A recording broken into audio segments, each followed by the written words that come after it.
juste pour rappeler que l'incendie de la prison de Gitega, dont l'enquête ne serait pas encore fait l'objet, a fortement endommagé les principaux blocs de la prison qui abritaient une grande partie des prisonniers.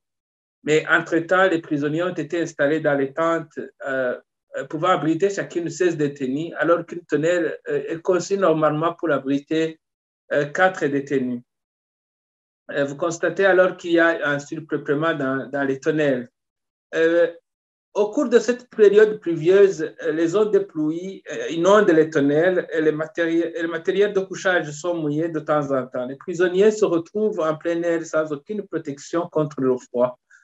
Et certains prisonniers préfèrent même dormir dans les hangars en reconstruction au lieu de passer la nuit dans les tentes inondées.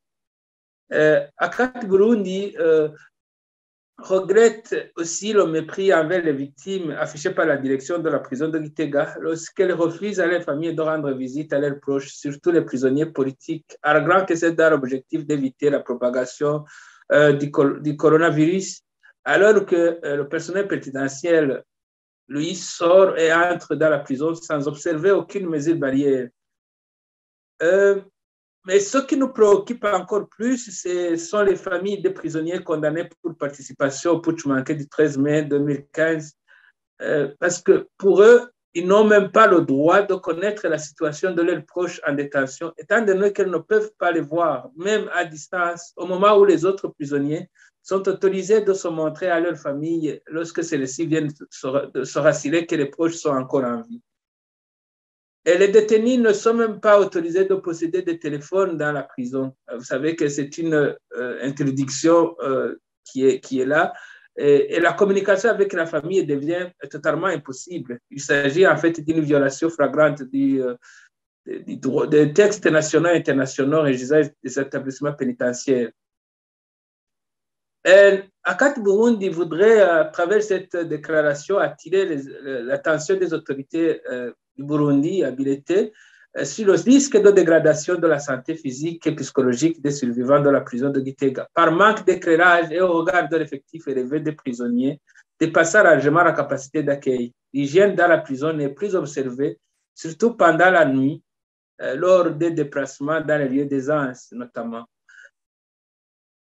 Les informations à notre disposition font état d'un effectif de 1417 prisonniers au 31 décembre 2020, au 31 janvier plutôt 2022.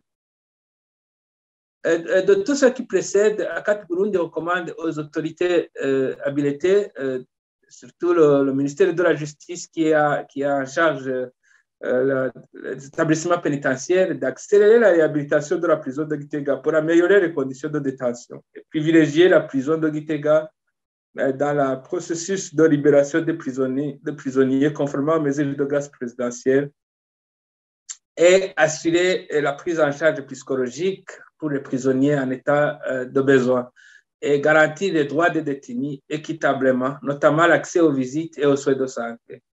Et tout en n'oubliant pas le réapprovisionnement de vivres dans la prison et régulièrement. Vous savez que maintenant, la prison de Gitega, comme toutes les autres prisons, connaissent un manque criant des denrées alimentaires, surtout la farine de manioc.